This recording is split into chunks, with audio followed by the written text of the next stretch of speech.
Welcome to Lake Country Unitarian Universalist Church. My name is Claudette Ham, and my pronouns are she and her. I am your worship leader this week. Some of us are bringing our best selves to this space, and some of us are bringing our struggling selves. All of us are welcome here, and all of us are loved.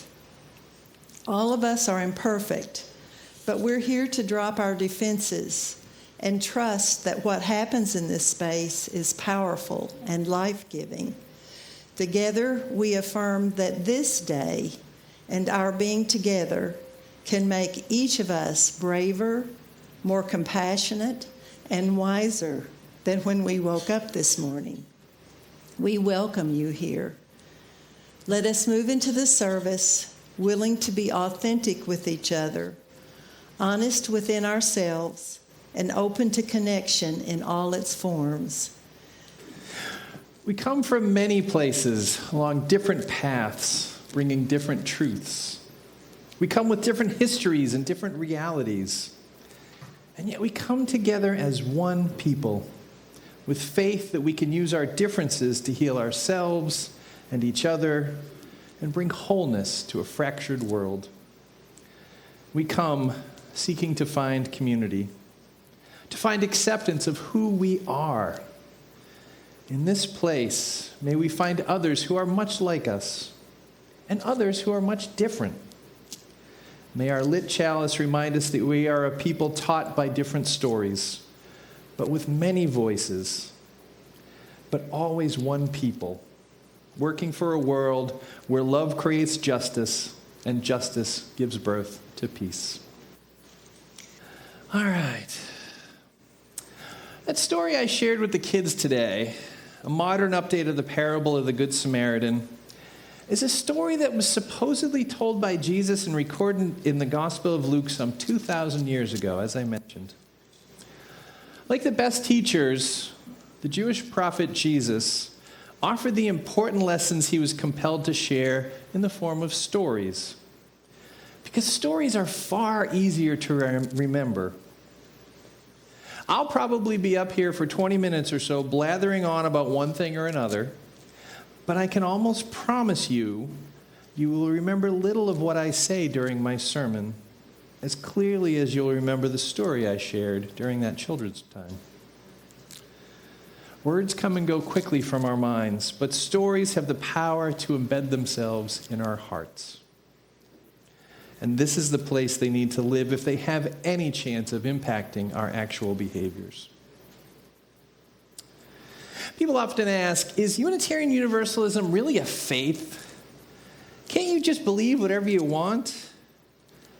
Without a concept of sin or a promise of heaven or hell, what is people's motivation to pay any attention to what you're preaching about? These questions all have some merit. One definition of faith from the Oxford Dictionary is, faith is a complete trust or confidence in someone or something. All right, that's pretty generic. There's no God language in there. I think I could probably work with that. This describes my faith in Unitarian Universalism.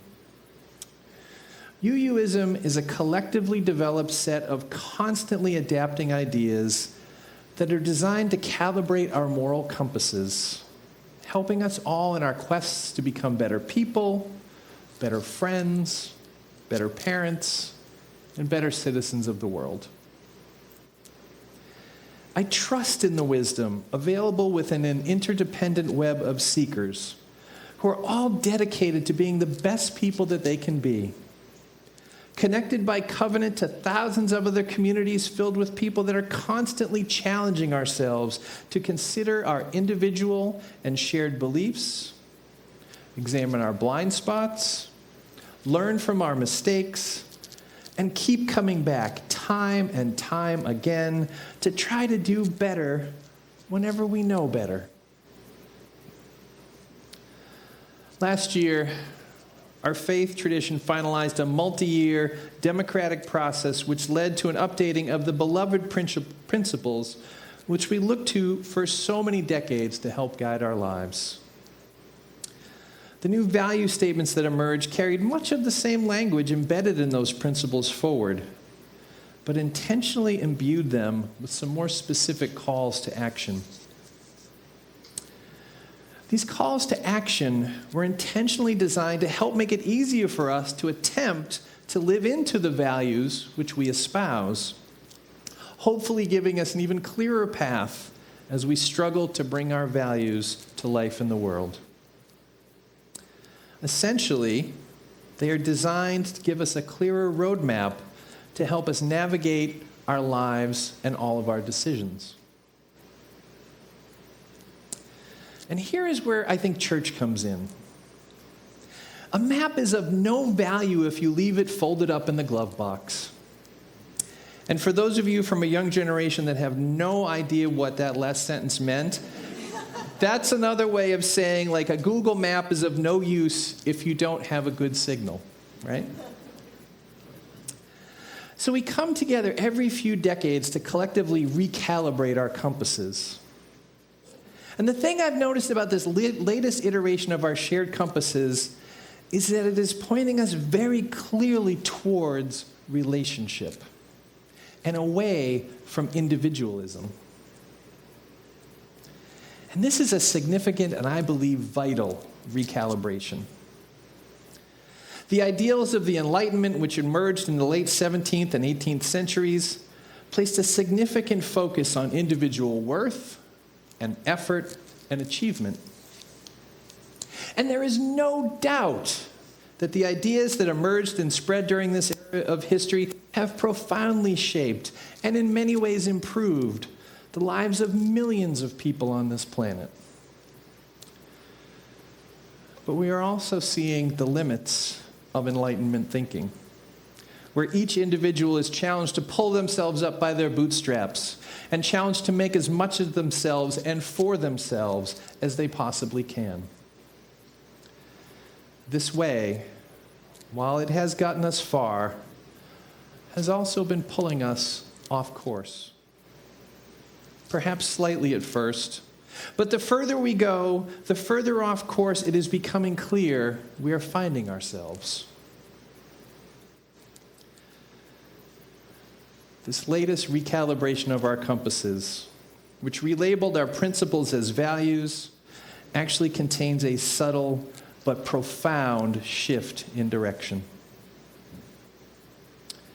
The thing I've noticed as I've worked to recalibrate my own compass is that these new values contain a great deal more importance on the focus, not of me as an individual, but in the importance of my relationship with others.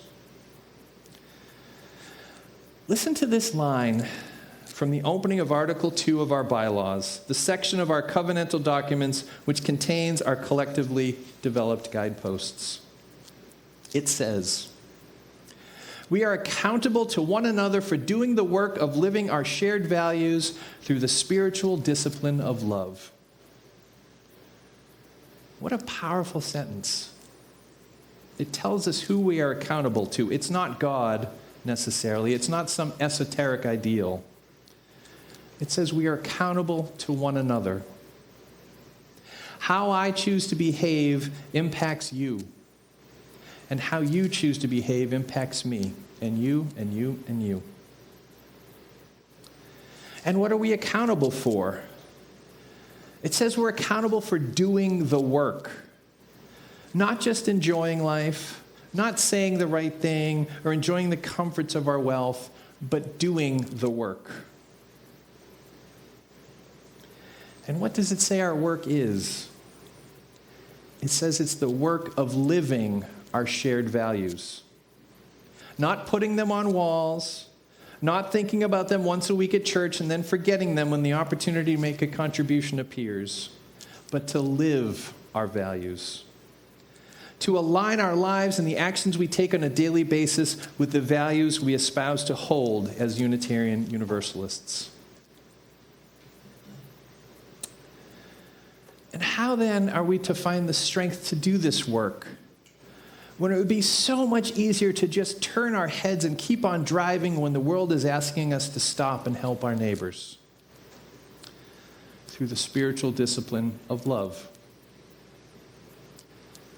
What a powerful sentence. What an incredible call to action.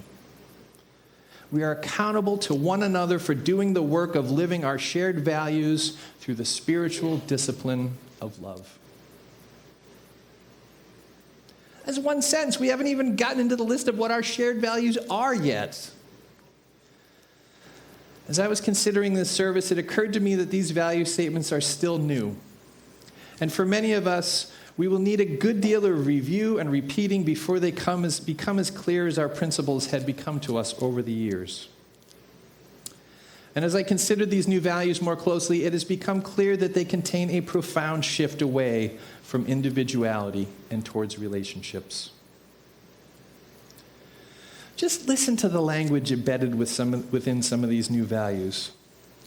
Within the interdependence value, we will create and nurture sustainable relationships of care and mutual respect, mutuality, and justice. And we will work to repair harm and damaged relationships. It's very specific and very actionable. It's not just some pie-in-the-sky principle that we aspire to. It's an actionable statement. The pluralism value has moved from an individual search for truth and meaning to we covenant to learn from one another in our responsible search for truth and meaning. Not I go off and read a book, not I come up with my own thing. I try to put these things into practice in my life, and I see what happens, and I adjust based on what I find. That is a subtle but profound shift in the direction of that particular guidepost. The pluralism value goes on to say, we embrace our differences and commonalities with love, curiosity, and respect. The justice value continues the recalibration away from individual and towards collectivism. We work to be a diverse, multicultural, beloved community where all thrive. The language within the transformation definition is a call to collective action. We covenant to collectively transform and grow spiritually and ethically. Within generosity, we covenant to freely and compassionately share our faith, presence, and resources.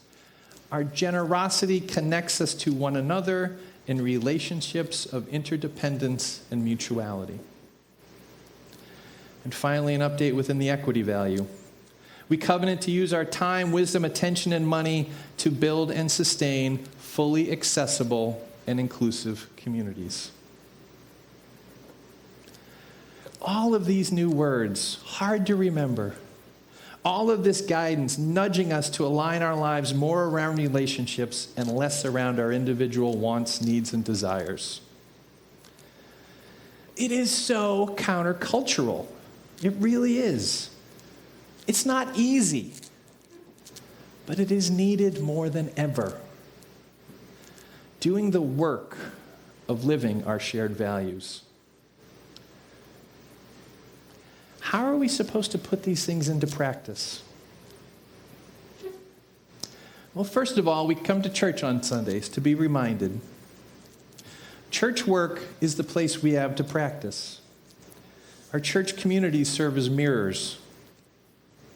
Our natural human tendencies are towards self-preservation and comfort. It's not easy to practice a faith. It's not supposed to be easy. This community has held up a mirror to me in the past few months, and I have seen a few places where I am falling short of my own intentions.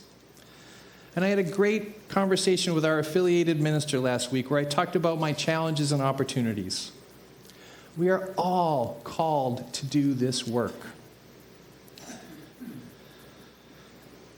It takes a spiritual depth to be able to travel the harder path that leads to collective salvation instead of the individual path, which we are seeing each day in the news actually leads to loneliness and despair and anxiety and planet degradation and all the other things. To travel the harder path requires connection to something larger than just ourselves. And this is where our faith calls us to find the source of our own strength. For some, that inspiration comes from nature. Taking time to step out of the busyness of life, to stop the noise and reconnect with the rhythms of the world. to look up to the heavens and to experience the vastness and to realize that we are connected to all of it. For some others, the strengthening of our spirits comes from inspirational stories, from reviewing the lives and moments of those that came before, or perhaps being inspired by the science fiction writers that imagine a world not as it currently is, but as it could be, if only we can get it right. For other of us, the well of our spirits is renewed by the example of folks in our communities who live the values we aspire to. If you're visiting from West or United, I'm sure you have folks in your community like we do here that serve in this role. Not intentionally, perhaps, but simply by the example of their lives. Jerry and Esther Flackus are two people in this community that serve that role for me. Jerry, what are you and Esther? In your early 70s, maybe? Some? Yeah, well, 81. These two have been serving the needs of their community for at least the past 5 or 6 decades. And when a need exists, it is often them that I see there first. Those solar panels you saw in our parking lot when you came through, Jerry and a few others made that happen. I came to church last fall, and there were Jerry and Esther, all by themselves in the parking lot, raking up the leaves. I went on vacation last week. A member had a bad fall, which you heard about, and ended up in the hospital. And it was Jerry and Esther that were the first to visit her in the hospital and put out the word to the rest of us that she would benefit from additional support from our community. And each quarter, they still organize the efforts to clean up the section of roadside they agreed to adopt all those years ago. And it's not just Jerry and Esther. Linda and Jim, Yvonne, Eric and Tracy, Carrie Lynn, so many others. You may not know it, but it is the example you each set in the choices you make that inspire me to be a better person. And I know that I am not alone. This is what a UU church and this faith tradition is designed to do. To guide us, to inspire us, to continuously remind us of who we aspire to be. Not on our own, not in our heads, but in the real messy world where other people live. Other people who might actually think or act differently than we do. Our democratically determined, constantly evolving faith attempts to help us keep our compasses calibrated in a constantly changing world. A world that is crying out for the type of collective wisdom our faith is designed to draw forth. But our faith is only as strong as the faith of its adherents. You, me, each member of this church, each member of our local sister churches, each member of the thousands of UU churches across the country and around the world. This faith is nothing if each of us doesn't practice it in our lives like a faith, as a spiritual discipline, which means it takes intention and hard work. Nancy McDonald-Ladd in her book, After the Good News, warns us that the syrupy, positive, tomorrow will always just be a better day version of Unitarian Universalism, which many of us grew up in, is no longer up to the challenges our world is calling us to face in this moment in history. There is no guarantee of a brighter tomorrow. And if there ever is to be a brighter tomorrow, it is going to take a great deal of work and sacrifice and disciplined action from all of us to achieve. Not just the few folks that have seemed to do most of the work to keep our churches running and our neighbors fed. Last time I was up here, I invited all in attendance to take an action to help more deeply embed our new values into our lives, so that they could help guide our actions as they are intended to do. Does anybody remember that was here remember that? Did anybody actually take that action? I tried it. I invited everyone to put a set of daily repeating reminders in your phones. Everybody's got one in their pocket. This is how we live our lives. This is what guides our choices. So I did it. I put justice on Monday. I put equity on Tuesday, all the way through love on Sunday. I now get a daily reminder each day I review the value. I consider the words, how they call me to align my actions, how well I'm doing, how I might make better decisions in my life. This is an example of a spiritual practice. This is a spiritual practice that aligns with our faith tradition, is designed to help us bring the values we espouse to be important to life. What is your way? How are you bringing your values to life in the world? Are the promises of Unitarian Universalism guiding your path? Or is the signal you need for your map spotty at best? Ours is not a faith built on guilt. If there is ever anyone up here telling you that they have figured everything out, that you should follow their example because they always make the right choices, run them quickly out of town. Life is hard. We are all humans. We are all doing the best we can, I know that.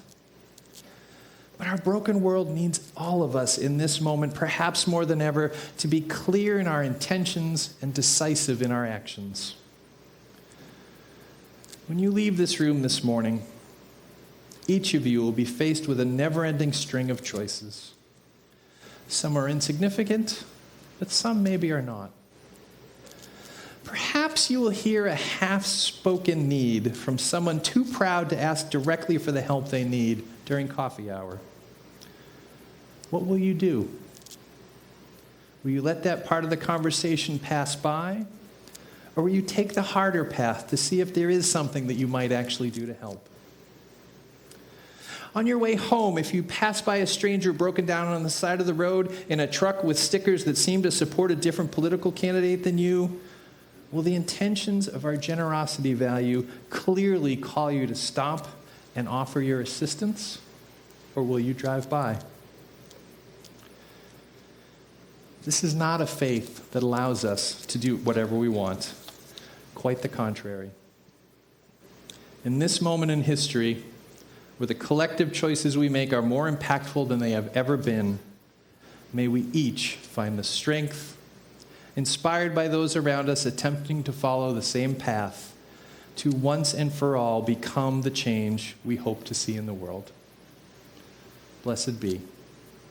Our closing words today are by my friend, the Reverend Krista Tabes, The Work We Share. It is our work, shared with each other in covenant, that creates and sustains this beloved community and all of our beloved communities. We extinguish this chalice, but its light lives on in the directions we have chosen today. The light of this faith lives on in us, together, in our hearts, minds, bodies, and spirits. Amen, and blessed be. Beloveds, I have to say, my heart is in a holy place. It is awesome to see this place filled up with people in the summertime. Thank you, visitors, for coming. Thank you, Church West and United, for coming to visit us. I hope you'll join us in the social hall. I hope there are some amazing conversations. Introduce yourself to someone you don't know. Strike up a conversation. Tell us what you're doing. Tell us what you're struggling with. We'll do the same. Maybe we can find some ways to partner together even more than we always do. Stay cool. Stay kind, and go forth and help us make the world a better place. Thank you.